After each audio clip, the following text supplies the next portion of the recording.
प्रदायक दिव्य सुहानी विजया एकादशी कल्याणी, हर संकट को दूर भगाती, सत्य पथ की राह दिखाती, कलयुग में जो पाप बढ़ाए, पुण्य बिना जो भूमे आए, उनके लिए ये व्रत है न्यारा, बने नैया जीवन का सहारा।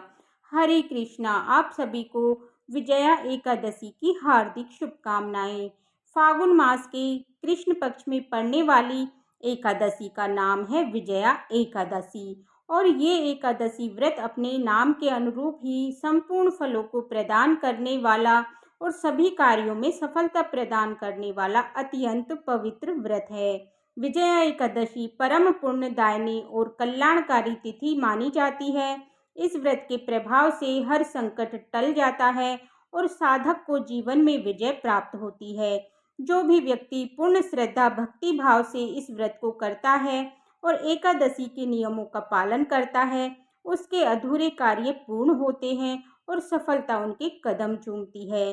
कलयुग में जहाँ पाप अधर्म बढ़ रहे हैं, वहीं ये कल्याणकारी एकादशी सत्य का मार्ग दिखाने वाली दीप शिखा के समान है। जो इस व्रत को नहीं मानते, वो अपने कार्य में कभी सिद्धि प्राप्त नहीं करते और उन्हें उनके कामों में बहुत सारी बाधाओं का सामना भी करना पड़ता है। वहीं जो श्रद्धा और नियम पूर्वक इस व्रत का पालन करता है, वो न केवल सांसारिक सुख प्राप्त करते हैं, बल्कि आध्यात्मिक उन्नति भी प्राप्त करते हैं।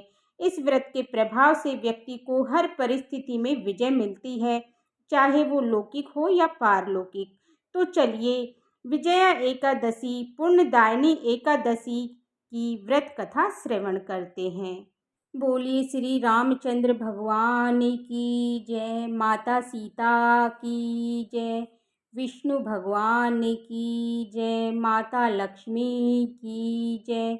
जब श्री रामचंद्र जी ने वनवास के समय सीता और लक्ष्मण के साथ पंचवटी में निवास किया, तो सीता को रावण ने हर लिया। उस दुख से श्री रामचंद्र जी बहुत संतप्त हुए। वन में भ्रमण करते हुए आसन्न मृत्यु जटायु को देखा और कबंध नामक दैत्य को मारा। रामचंद्र जी ने सीता का वृतांत कहकर जटायु भी मर गया। फिर श्री रामचंद्र जी की सुग्रीव से मित्रता हो गई और बंदरों की सेना इकट्ठी हुई। फिर हनुमान जी ने अशोक वाटिका में जानकी जी को देखा। राम जी की अंगूठी सीता को देकर बड़ा काम किया। फिर लौटकर सीता जी का सब वृतांत सुनाया। तब श्री रामचंद्र जी ने सुग्रीव की सलाह से लंका को प्रस्थान किया। वानरों के साथ समुद्र तट पर जाकर श्री रामचंद्र जी ने अथाह समुद्र को देखकर आश्चर्य करने लगे और लक्ष्मण जी से बोले, हे सौमित्र, किस पुण्य से समुद्र को पार किया जाए, क्योंकि मगर और मछलियों से भरा हुआ यह सागर अथाह जल से परिपूर्ण है। मैं ऐसा उपाय नहीं देखता जिससे कि समुद्र में पार जा सके। लक्ष्मण जी बोले, हे पुराण पुरुषोत्तम, आप आदि देव हैं। इस द्वीप में एक दालभ्य मुनि रहते हैं, वहाँ से उनका आश्रम 2 कोस है। हे राजेंद्र, उन्हीं श्रेष्ठ ऋषि से पूछिए। लक्ष्मण जी के इस सुंदर वचन को सुनकर श्री रामचंद्र जी एक दालभ्य मुनि के दर्शन के लिए गए। दूसरे विष्णु के समान बैठे हुए मुनि को श्री रामचंद्र जी ने सिर से प्रणाम किया। तब रामचंद्र जी को पुराण पुरुषोत्तम जानकर मुनि यह समझ गए कि किस कारण से इन्होंने मनुष्य देह धारण किया है। फिर श्री रामचंद्र जी से ऋषि बोले, हे राम, तुम कहाँ से आए हो? रामचंद्र जी बोले, हे मुनि, मैं लंका जीतने को अपनी सेना लेकर समुद्र तट पर आया हूँ। आपकी कृपा से समुद्र को पार कर सकूँगा। आप कृपा करके उपाय बताइए। मुनि बोले, हे राम, मैं सब संतों में उत्तम व्रत कहूँगा, जिसके करने से तुम्हारी शीघ्र विजय हो जाएगी और राक्षसों सहित लंका को जीतकर विशेष कीर्ति होगी। तुम एकाग्र मन से इस व्रत को करो। फागुन के कृष्ण पक्ष में विजय नाम की एकादशी होती है। उसका व्रत करने से तुम्हारी ही जीत होगी और वानरों समेत समुद्र को पार कर जाओगे। हे राम, इस व्रत की फलदायक विधि को सुनो। 10वीं के दिन सोना, चांदी, तांबा अथवा मिट्टी का कलश बनवाएं।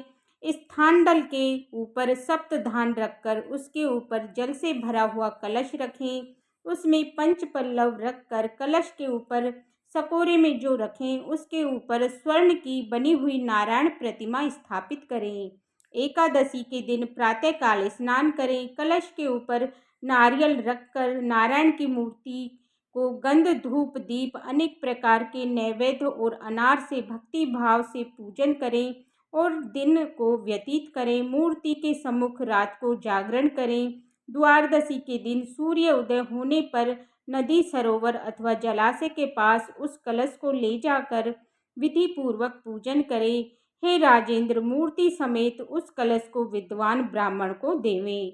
हे राम, इस विधि से सेना समेत यत्न पूर्वक इस व्रत को करो, इससे तुम्हारी विजय होगी। इस वचन को सुनकर श्री रामचंद्र जी ने विधि पूर्वक इस व्रत को किया। इसके करने से श्री रामचंद्र जी की विजय हो गई। हे राजन, इस विधि से जो मनुष्य इस व्रत को करेंगे उसकी इस लोक और पारलोक में सदा विजय होगी।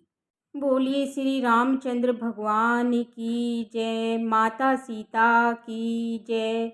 तो ये थी विजया एकादशी व्रत कथा। अगर आपको ये विजया एकादशी व्रत कथा अच्छी लगी हो तो मेरे चैनल को लाइक करें और हरे कृष्णा चैनल को सब्सक्राइब करें। और देखने के लिए बहुत बहुत धन्यवाद। सभी को राधे राधे, जय श्री कृष्णा। ओम नमो भगवते वासुदेवाय नमः।